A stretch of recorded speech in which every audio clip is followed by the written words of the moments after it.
Taarifa kwa umma: upotoshaji wa kutokea kwa shambulio la kimtandao katika benki nchini. Yaani, Benki Kuu ya Tanzania inapenda kukanusha taarifa za upotoshaji kuhusu usalama wa mifumo ya malipo na akaunti za amana katika benki na taasisi za fedha hapa nchini. Taarifa hizo potofu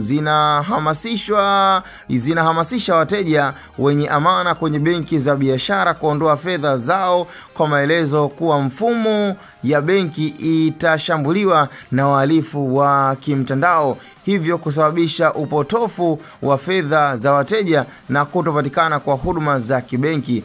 Benki Kuu inawahakikishia wananchi kuwa mifumo ya malipo ya taifa pamoja na amana za wateja katika benki za biashara ni salama na inaendelea kuzisimamia kwa ufanisi na tija inayostahiki. Vile wananchi wanashauriwa kuendelea kutunza amana zao katika benki, kwani kuna manufaa mengi yakiwemo pesa kuongezeka kutokana na malipo ya riba au faida ya mwaka, fedha kutunzwa kwa usalama na uwepo wa bima ya amana ambapo benki itafilisika.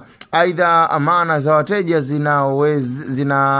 zinawezesha benki kutoa mikopo kwa wananchi wanaohitaji mtaji, hivyo kuchangia kukuza uchumi wa mtu mmoja na uchumi wa taifa kwa ujumla. Benki Kuu inawaonya wote wanaosambaza taarifa hizo mitandaoni kuacha mara moja, kwani tabia hiyo haina tija katika maendeleo ya sekta ya fedha, uchumi wa mtu mmoja au uchumi wa taifa kwa ujumla.